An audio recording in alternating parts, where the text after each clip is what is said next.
ఇండియాలో ఉండే 5 మెట్రోపాలిటన్ నగరాలలో ఒక ప్రముఖమైన నగరం. మనం ఈరోజు మిగతా మెట్రోపాలిటన్ నగరాలతో కాదు ప్రపంచంతోనే పోటీ పడే స్థాయికి ఈరోజు హైదరాబాద్ నగరం రీచ్ అయింది.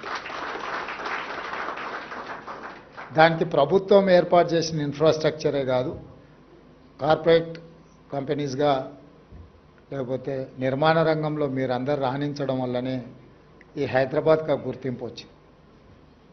ఔటర్ రింగ్ రోడ్ కావచ్చు, అంతర్జాతీయ ఎయిర్పోర్ట్ కావచ్చు, ఐటీ సెక్టర్లో వచ్చిన ఈ మొత్తం పెట్టుబడులు కావచ్చు, హైటెక్ సిటీ కావచ్చు, హైదరాబాద్ నగరానికి కృష్ణా గోదావరి జలాలను తరలించడం ద్వారా ఇక్కడికి వలస వస్తున్న వాళ్లకు తాగునీటి సమస్యలను తీర్చడమే కాకుండా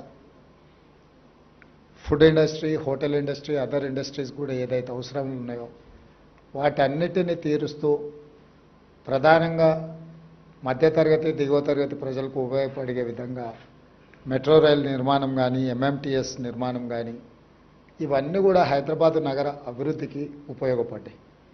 వీటితో పాటు ఏ నగరంలో అయితే శాంతి భద్రతలు ఉంటాయో ఆ నగరానికే పెట్టుబడులు వస్తాయి.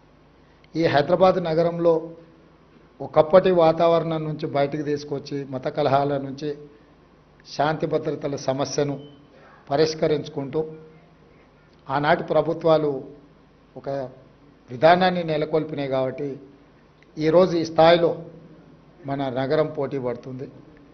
తప్పకుండా అది చంద్రబాబు నాయుడు గారు కావచ్చు, రాజశేఖర రెడ్డి గారు కావచ్చు, చంద్రశేఖరరావు గారు కావచ్చు, గత 30 సంవత్సరాలు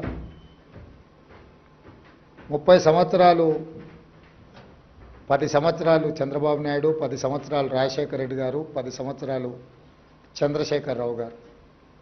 రాజకీయాలు ఎలా ఉన్నా, వాళ్ళ ఆలోచన విధానం ఎలా ఉన్నా, హైదరాబాదు నగర అభివృద్ధి విషయంలో గత ప్రభుత్వాలు తీసుకున్న నిర్ణయాలను కొనసాగించుకుంటూ ఇంకా మంచి నిర్ణయాలతోనే వాళ్ళు ముందుకెళ్ళిండ్రు. ఈ సాంప్రదాయం కొనసాగుతుంది. చాలామందికి కొన్ని అపోహలు ఉన్నాయి. ఆ అపోహలను చర్చించుకోవడం వల్ల ఏం ప్రయోజనం లేదు. గత 30 సంవత్సరాలలో ఈ నగరం ఎంత వేగంగా అభివృద్ధి చెందిందో, ఈ నగరం వేగంగా అభివృద్ధి చెందడానికి గత ముఖ్యమంత్రులు ఏ ప్రయత్నం చేసిండ్రో వాళ్ళ ముగ్గురి అనుభవాల నుంచి పాఠాలు నేర్చుకొని కొత్తగా నూతనంగా ఇంకా హైదరాబాద్ నగరాన్ని అభివృద్ధి పదం వైపు వేగంగా నడిపించడానికే మా ప్రభుత్వం ప్రయత్నం చేస్తుంది.